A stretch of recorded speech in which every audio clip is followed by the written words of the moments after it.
Living Adaptive. The goal is to adapt and thrive despite the adversity you face. You're going to have that little voice inside of you trying to push yourself. I set a vision for myself, and now I'm seeing it come to fruition. I'm grateful for losing my leg. There's just some things you must endure in life. You might crash. You might fail. You can find a purpose in your suffering. I'm not special. I've just decided that I'm not going to stop. You do everything you possibly can. We want to change the world. I'm going to adapt to it and make it the way it works for me. Take what it is from life that you want and enjoy it. All right, what's up, everybody? This is Living Adaptive, and I'm Scott Davidson. And we have Jeremy Ogle, athlete, and from You Adapt. He runs that nonprofit too. And so we got him on, but real quick, just so you know, go to livingadaptive.com for previous show notes, guests, all the good shit there, and also our social media accounts, and all those are found in the show notes, so you can click that below. And same with contact information for our guest today, Jeremy Ogle. Jeremy, man, just so people know, I consider you one of my closest friends in this community, man. And so you've been really good to me. So there's going to be a lot of insider knowledge into you today in this interview. And, before we jump into it, man, I know that right now we're in the heart of this coronavirus thing, and it's man, it's kicked your ass for a lot of stuff you wanted to do, man. What happened? What are you going to do now? So I was supposed to I had a Spartan race. I was going to do a trail race this upcoming weekend, canceled.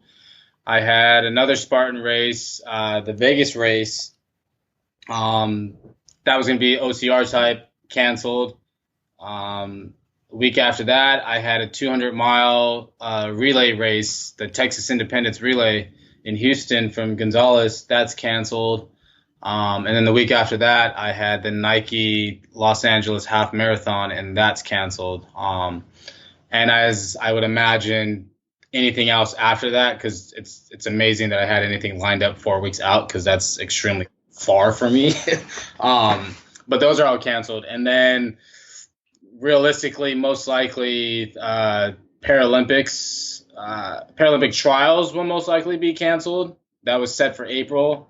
And then that's when we would all decide. That's when Team USA would decide after our performances who would make the final team to go to Tokyo to compete for Team USA in the Paralympics. And that most likely will be canceled as well. So. Yeah, a lot of stuff, a lot of good stuff on my end too canceled. And I noticed I had a sore throat yesterday. So I kind of probably have coronavirus, I'm thinking. So I want to apologize to you as a rep from the Corona community that I'm sorry we got your shit canceled, man. Cause I could feel it. Now I'm freaking out.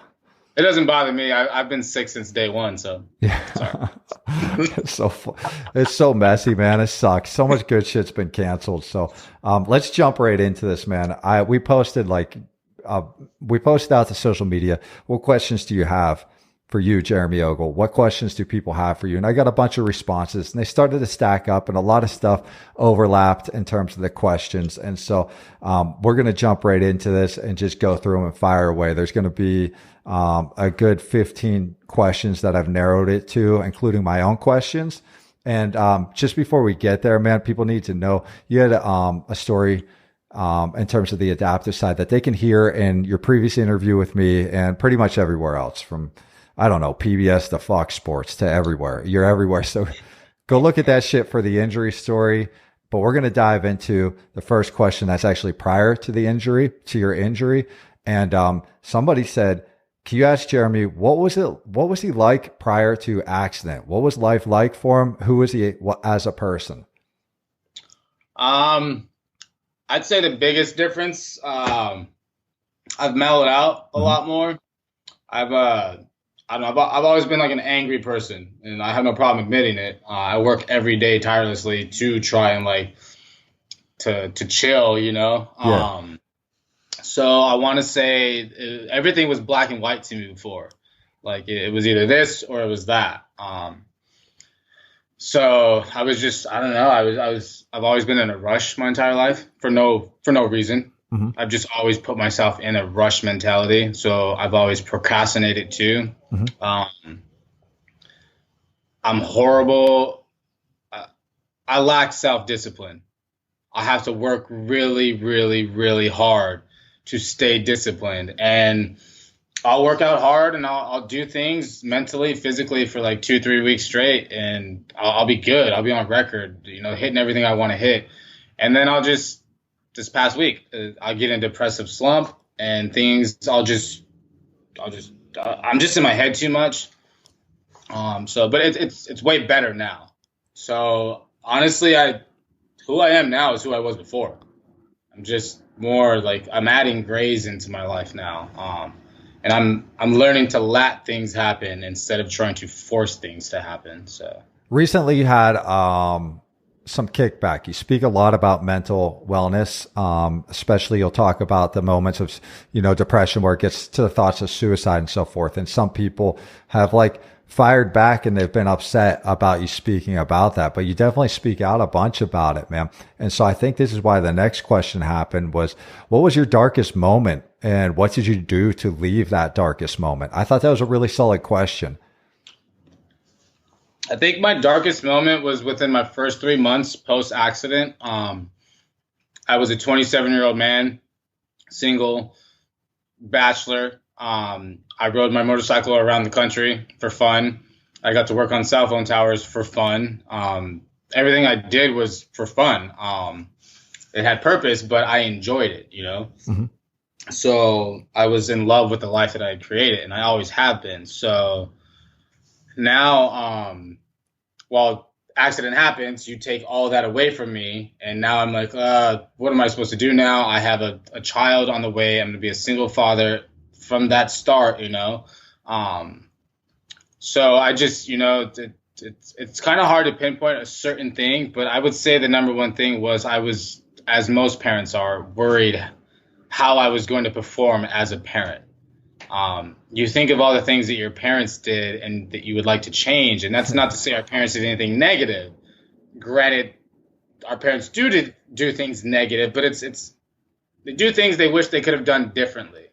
As my daughter's only 4, and there's plenty of things I wish I would have done differently, but I'm doing them differently every day that, we go into this. So, I was just fearful if I was going to be like the dad I wanted to be. That was my biggest worry. And then how'd you get out of that? Getting out of it was kind of really easy. One of my biggest worries was I've never held a baby really in my life, maybe 2-3 times in 27 years. How am I supposed to hold my child fresh out of the womb of her mother with one arm? And it's one arm that like was not what it is now, but no, all my fears and all my worries went away as soon as that nurse put her in my hand, like in my arm, and I held her. And we have photos of it and videos, and it's everything since then is just, I can do whatever the fuck I want. You do pretty much whatever you want. And I think that a lot of the questions leaned up to like, trying to get into your mindset of who you are in that sense of the word. We're going to go light on this question. Actually, no, we're going to go heavy on the next one. If you could do anything in life, like considering everything, man, that accident was serious. And it wasn't just like, hey, accident's over, we start to recover now. You had surgeries, you had a bunch of shit go down afterwards. You had, opiates you had to kick out because of the pain medication for the treatment of this. You had a lot of shit that went down and you had to go through that adversity and come out the other end. And now you're looking at the future, man. If you could do anything you wanted, what would it be? I believe that I'm doing it right now. Like I'm walking. I'm not religious, but like I think the term is like walking in your faith or something like that. I fully believe, and I listen to a lot of like motivational speakers too. I'll cut out the music and get myself pumped up or remind myself. And I think the best thing about when I hear those speeches or watch the videos is everything that they're saying is literally how I live my life or what I preach to other people. And some of the phrases or things they've come up with are like world renowned, like world known phrases and quotes. Are like 2 words off of the things that I come up with my own head, like with my words, the way I talk all funky or whatever. So I don't know. It's good for me. So I just want to help people. And I want to help people that want to help themselves. Mm-hmm. A lot of people, I feel they want help, but they're not willing to commit to adding to that. They don't want to be proactive in their own like journeys. So, and that's fine. You can't help everyone. I can't help everyone over here, but you or someone else may have a different approach that speaks to people in a different way, because I'm very much my own personality. And then I've learned to just chill and be like, well, you know what? I have a friend over here that does this. Yep. Or I have a friend that's more compassionate over here, because like I said, I'm trying to add in grays, so I'm still somewhat black and white. So it's like, nah, because I need to protect my mental. I will not lose what I've gained to help you if you're not willing to help yourself. But I don't know. So I guess just to answer your question is, I just want to help people see and feel that what they are seeking in life is already within them. Like, you don't need to look further than outside of who you are to know what you're capable of and to see what you're capable of. So what do you think they could do to actually, like, what's the first steps to actually get out there and start being self-reliant in that way, you know, like we're actually producing? Yeah. I don't know. That's tough. And that's one that I probably have to think on. It's just because, I don't know. I feel like sometimes you can force people to do something and they may be good at it.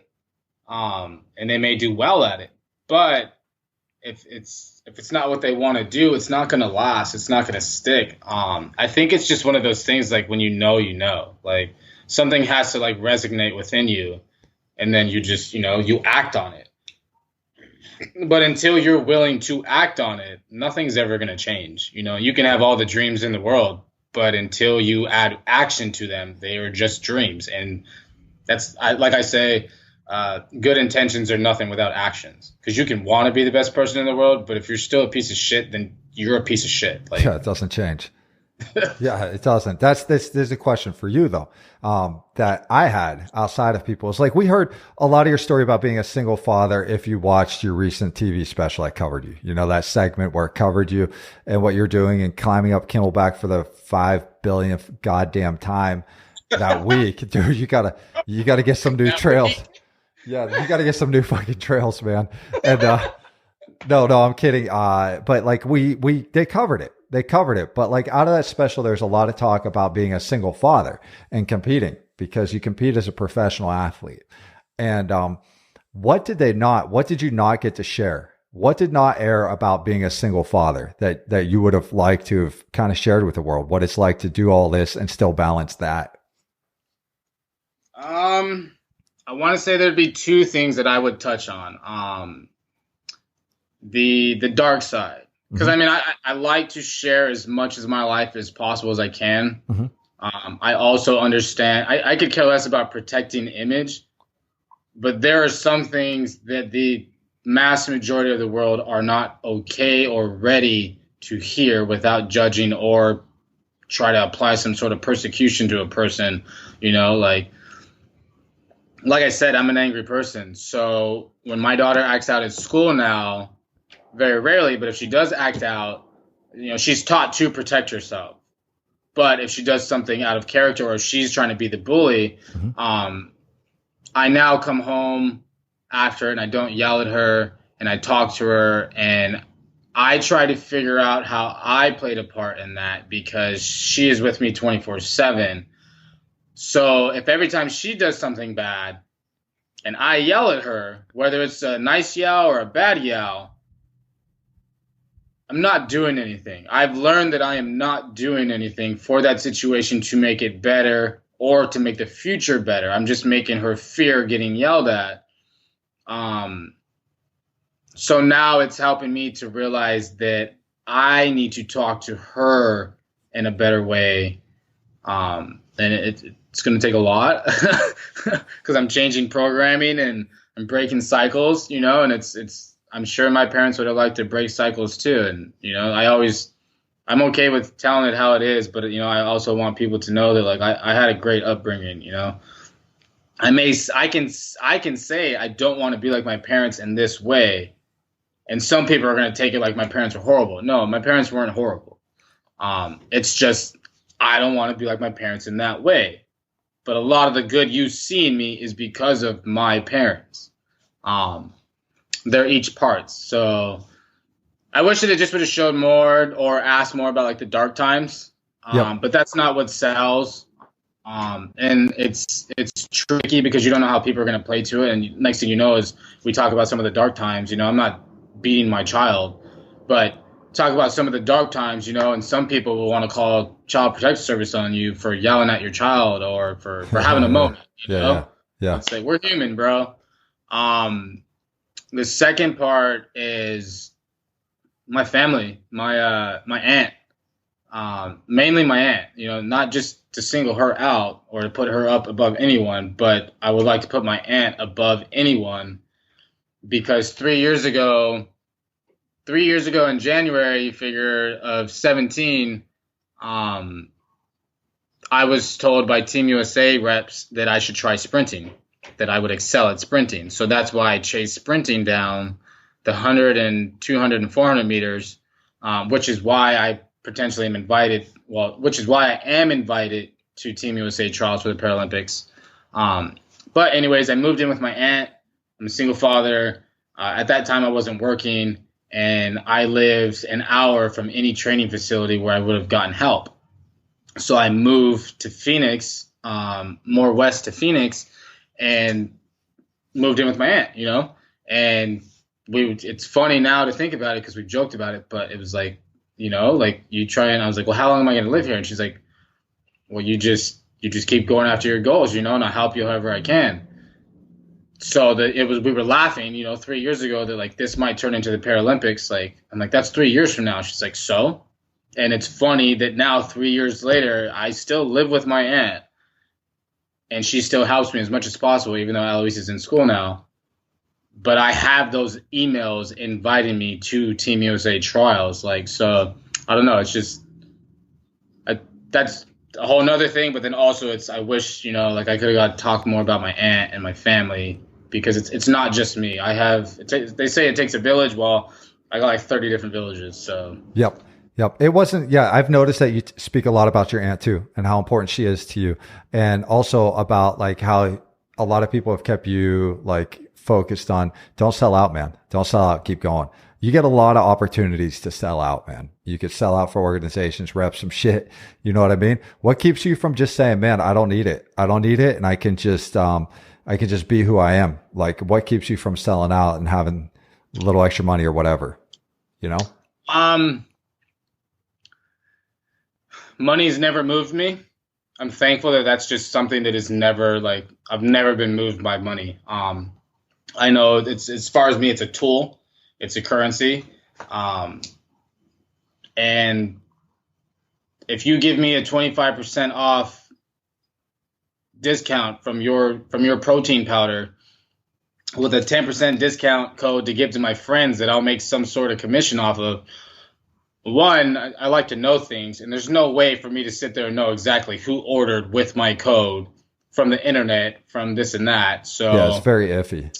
It's about trust, but then also I understand that these businesses that reach out to me are just trying to scrape up whatever they can as far as social media coverage or money by using my image and my personality and who I am. And I've always wanted not necessarily to work for myself, but if I'm not working with you, I have no desire to work for you. I'm not a pawn, and I hate when people use other people or things or just adaptive athletes or even coronavirus to sell goddamn hand sanitizer and toilet paper. Like, were you not wiping your ass before? Like, how all of a sudden, you know, just stuff like that. Like, I just like being my own person. And I like being able to use my voice. And if I partner with you, you're going to drop me when I start talking about suicide, suicidal thoughts. These organizations way up that pay money or people are surprised by, like my shorts, if I take off the emblem, you're never going to know who they are. But if I add on one little tiny emblem that costs 1 cent to make and 1 cent to heat on press, like you all of a sudden think it's the world. Like, No, it literally means nothing. I wear clothes. I have not paid for clothes in probably years. Like, I get sponsors that send it, or I have whatever, but my sponsors, you don't see none of them in my bio of any of my links. True. I don't have to put you in my stories. I don't have to do this.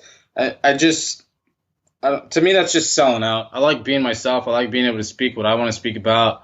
Like your buddy Travis said, like I'm not nobody's role model. Yep. Like, if anything, I would maybe sum it down to like I'm my daughter's, but I just want to put what I have out there, and if it can help you, then it can help you. If it can't, then it doesn't. Just keep scrolling or go whatever. Like, speaking of kind of pressing the envelope, I got to jump in here, man, and say, dude, you did a nude photo shoot. It was very artistically done. We got to go there. What first question is, how do I get offered a nude photo shoot, like an artistic version, not like a creepy uncle version, like a real deal, like an artistic version? How does that even come? Like, how did that arise? One of my buddies, he's an amazing photographer. He does some pretty dope edits. Well, he put it out there that he wanted to do shoots, or he had a deal on shoots, and I'm always, whatever. And so many people have helped me, and I fully believe that you should invest in yourself and in your friends. Well, if your friends do things, you should at least give them a shot. Like, if it's not for you, it's not for you. I don't, no charity, but he does great work, and I like what he does. So it's like, let's see what happens. Well, like 3 or 4 months go by, and I finally tell him that, like I'm ready to do the shoot whenever. Like, what do you have in mind? I'm like, you're the artist.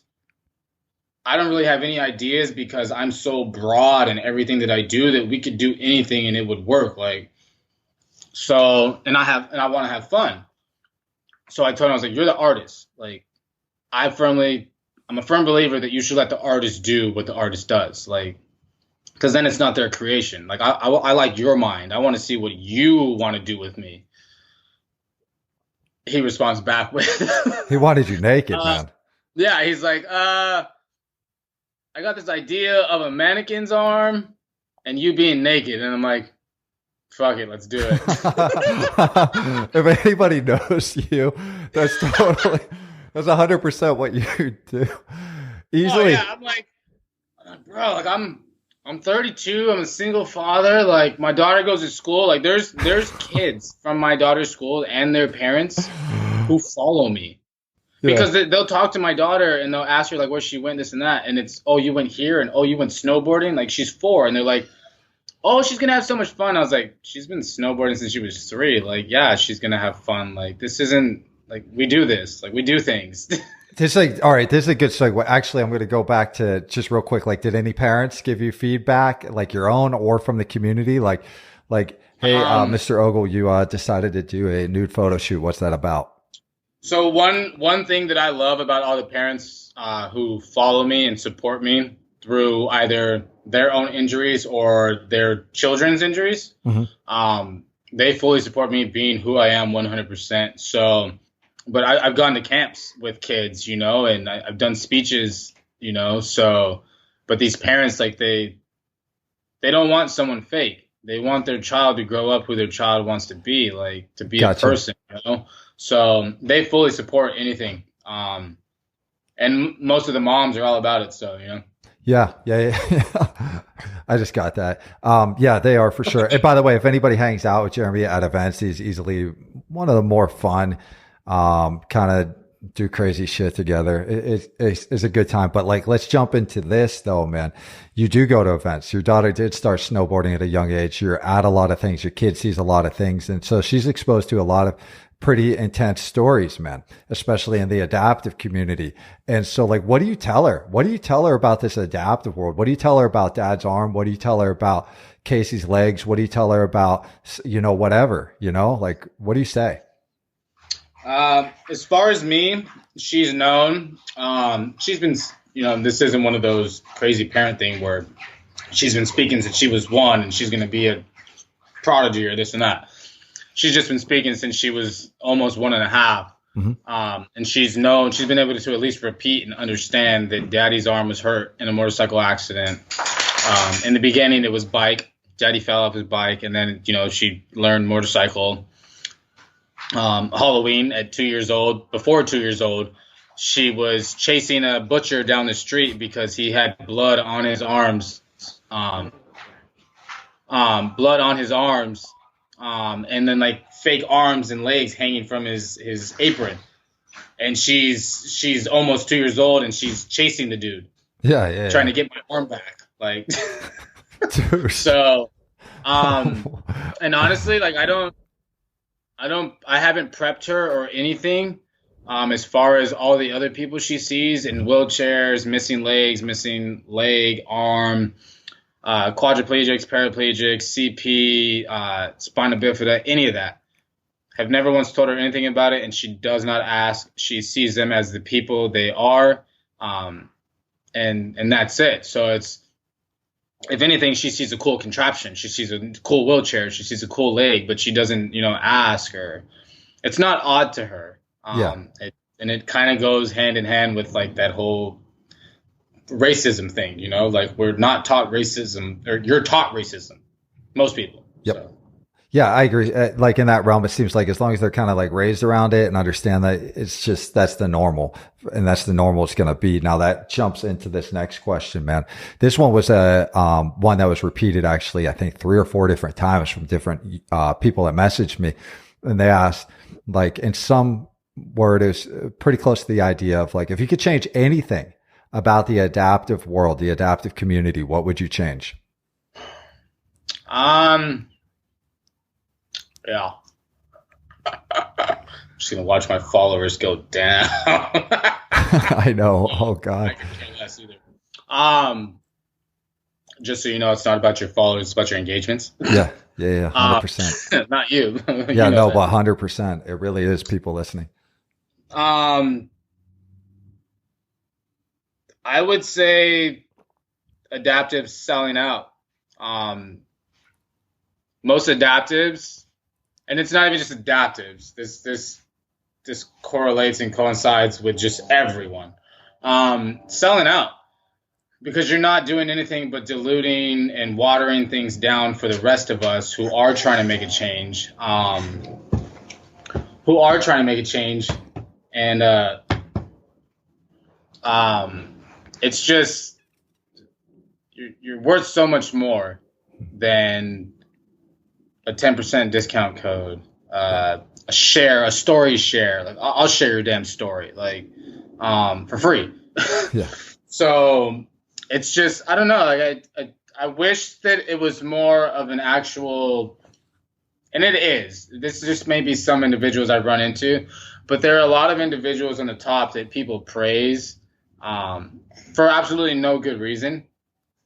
They do good things, but they also do very bad things, but you just choose not to see it, or they're out for themselves. Most adaptive athletes want to be the first to do this, to do that. So that way they can say they were the first to do this or do that, as if it's going to alter their life. You might get a few magazines to want to talk to you, or a few podcasts, but how does that ultimately change your life? What's up? This. Yeah. You have 2 hands, bro. You can move it. Calling it out. Asking me to move blueberries off the chair so she can grab the banana. Like, so come here, please. I just wish that, I don't know. I think one of the biggest things about me being who I am and being myself, and not selling out, is because I'm a firm believer that you cannot take what is mine. What is meant to be mine will be mine. So if we go to I never compete against other people anymore.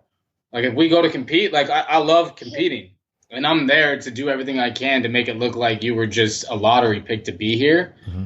But in the end, like, when the timer goes off, like, if you're ahead of me and you win, then you win. Like, congratulations, all the power to you. But that doesn't take away from my my feats and everything that I did, my accomplishments to get to where I'm at, and my accomplishment. Like a first place or a second place or a 10th place does not define who I am. Like, you're not going to take me off of whatever, like not high horse, like in a bad way, but where I'm at. Like, yep. All right. I remember competing against you. You're very much like that. And I remember, looking over, we're doing burpees, and I'm pretty fast on burpees, man. And I say this to everybody. I'm pretty fast. Like, I can get down and get up quick. You know, I got pop. I look over and I'm like 1 and you're like 3. And I'm like, what the fuck? Like, cause like your average human, I'm crushing in burpees. I just am.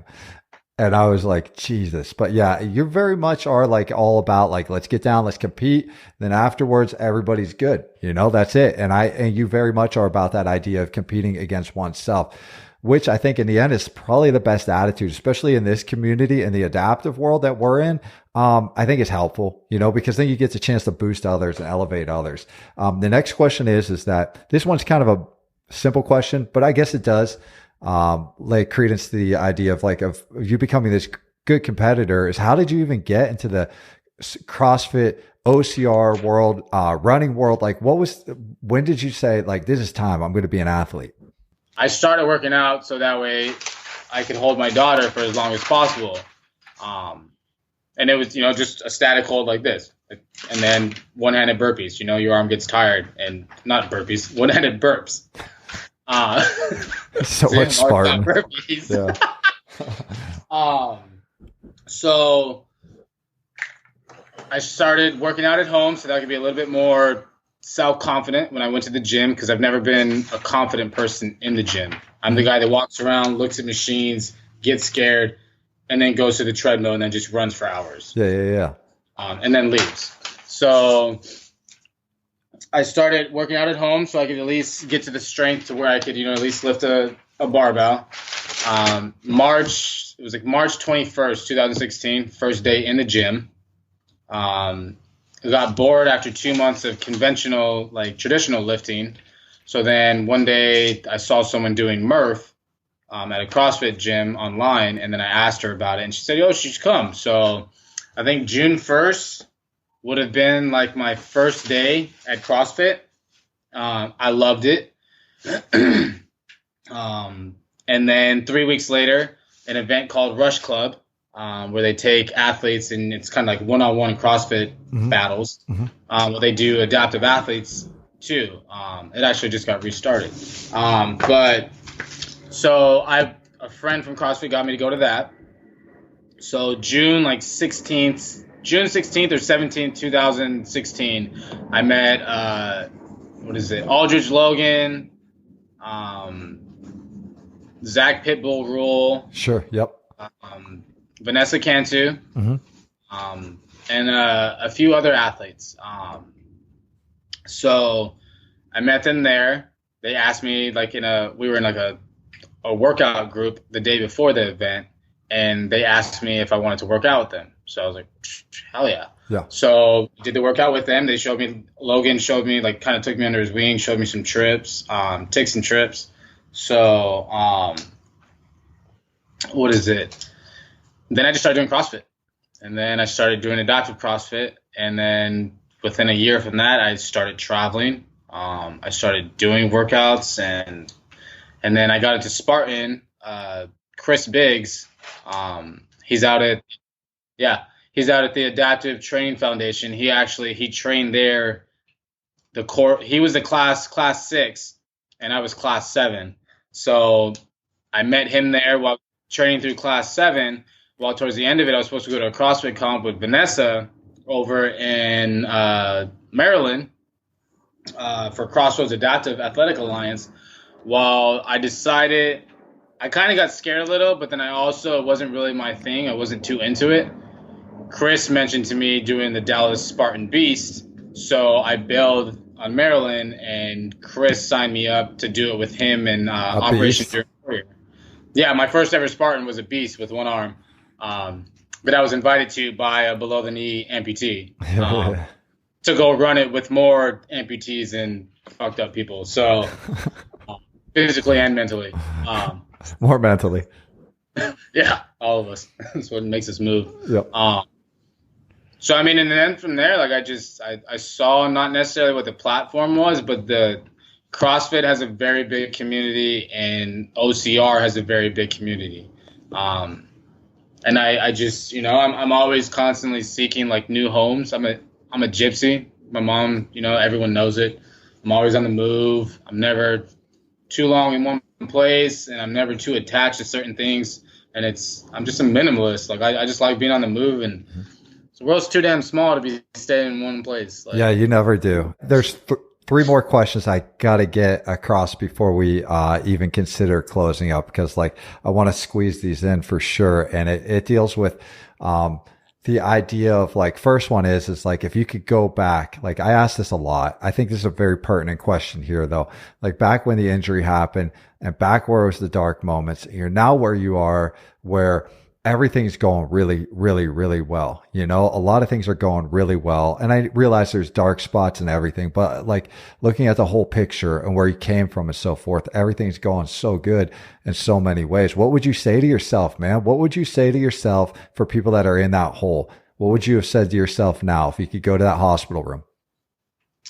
I probably wouldn't. Well, it probably wouldn't have much effect on me if I said it at the hospital, considering I was only there for like 3 days before they kicked me out.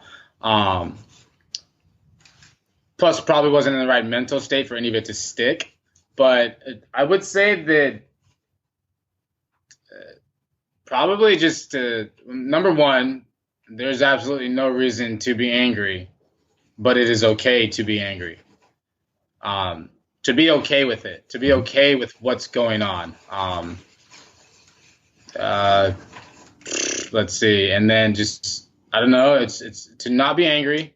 Well, that there's no reason to be angry, and that it's okay to be angry. And then also, to just believe in yourself. But it's hard just because us and others, we program ourselves to be a certain way as we shape ourselves throughout our lives.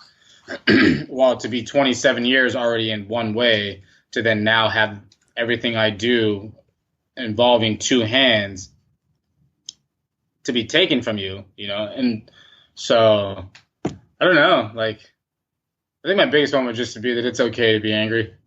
All right, here's one for you after anger. That was such a serious question. Well, this is serious too, man.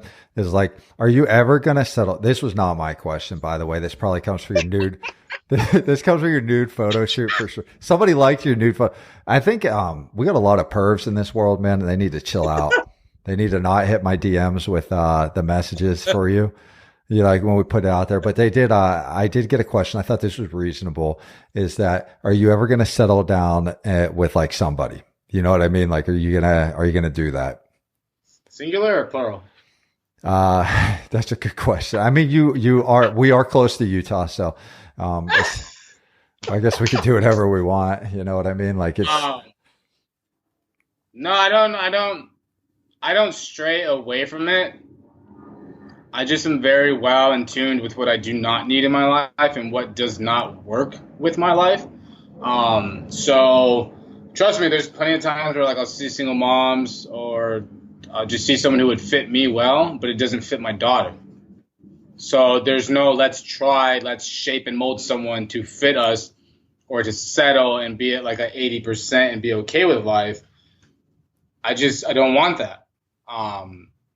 So I will cut the head off right then and there, for whatever reasons, and I make sure it's known that this is not you. You are a great person, but like I just don't believe in things. You should have to make things work, but I shouldn't have to shape and mold a person to be something that I like.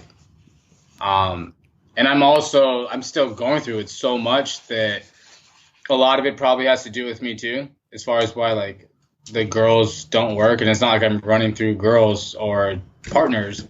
I just, like I would rather not waste time. So the answer is no. It's no. I've been thinking about this a lot. I'm just kidding. And, no, you're good. And wondering how it would play off, but like I do not feel like I am meant to, at least for right now, to just be with one person. Like, and again, I'm not, and this isn't for anyone. I could care less what people think. They're gonna think what they want anyways. But I'm not like running through this or running through that. Like I don't have hoes. A lot of people think I have like plenty of girls, and I'm like, because I'm friends with girls. Like I would rather be a good friend to a girl, even if there is sexual attraction, and not ever go that route, than to go that route and then, all right, cool, peace out, we're no longer friends, because that's what it would come to. Like, I don't know, my friends make fun of me. They basically, there's like a picture on the internet of a girl, an old cave woman with a club, and she's basically dragging the dude. Like, to get me, you basically, like, even if you like me and you tell me you like me, you would still have to like hit me over the head, knock me out, and then drag me to bed. Like, I don't know. I would just rather go run or go hiking. Like, yeah. I do. It's less turbulence up here. Like, yeah, man. There's something beautiful about the movement, man. There's something. Okay. You know what? I can't let you go without this one. You talk about this, man. You've talked about this a little bit. You say you have You Adapt, and the whole adaptive side of what you do with You Adapt is also the universality of it, meaning that it's universal. The condition's universal. We all adapt in some way. Can you speak a little bit about that? You talked a little bit about like that whole idea and the mind and so forth. Yeah. For me, You Adapt, I started it because I just wanted it to another way. So one of the biggest things a lot of people don't know is it's not what you know, it's who you know. Some people are taught that. Some people get it. Some people just don't. You can be the smartest person in the world, but if no one wants to hear you, you're nobody. As far as that's concerned, you're nobody. You have to somewhat play a part in things, or at least know someone. So for me, I wanted another way to, originally I started it so that way it would help create funds so that way I could travel and compete. Mm-hmm. To also, not necessarily just to raise awareness, but to experience life and to raise awareness, to build my following, because the bigger my following, the bigger following I have to put out for other people's things. So it served its purpose. It paid for everything. For just 1 year of selling shirts paid for me to travel for a year and a half to different comps around the world. So it did its purpose, and it did everything I wanted it to, and then I started working, so then there was no longer a need for me to benefit from the money. Now it's somewhat I haven't put out merch in almost 2 years just because somewhat of fear. I don't want it to become a business to where I treat it like a business. For me right now, it's fun and it has a purpose. And I personally, I mean, this isn't to everyone, but nonprofit doesn't make you any less of a pirate than some other profits. Some of the biggest pirates in this world, in this organization, adaptive community, are nonprofits. There are some nonprofits that literally do not take money from anyone, and it is an actual nonprofit. They don't. You come to an event, they don't charge you. They don't make money off you. They don't use you for anything, and that's fine. And then there's other people where they do have to make money, and that's fine too. It's just be upfront and be honest. A lot of these places, they're not. Some of these places don't even have 501c3s. Like, so. I don't know. I believe in helping people, and I don't want to do this for money. And I think it's a shame, me personally, that some of these people are doing it for money. Like the things that I do and the content that I put out, and when I meet people, I literally fly to other cities to race with people because they would love to race with me, and I have no personal gain. I don't need another medal. I don't need another shirt. Like I have hundreds. I want to use my gift to help change lives. I don't want to make money off of my gift. As long as I'm fed and as long as she's fed and happy, I don't need anything more. You talked about events. This is a question that came from somebody else. What's an event that's this year that's a can't miss event that hasn't already been canceled by the coronavirus? I'm still trying to find someone to put me on for Boston or actually, you know what? I don't think Boston or the NYC marathons. Yep. And if they were going to race with you, or not even race, it could be just a competition. It could be a CrossFit, any competition on earth. What's the one where people could actually catch up with you and hang with you? It's hard to say right now. Well, 'cause you know me, I don't think that far ahead. Do I?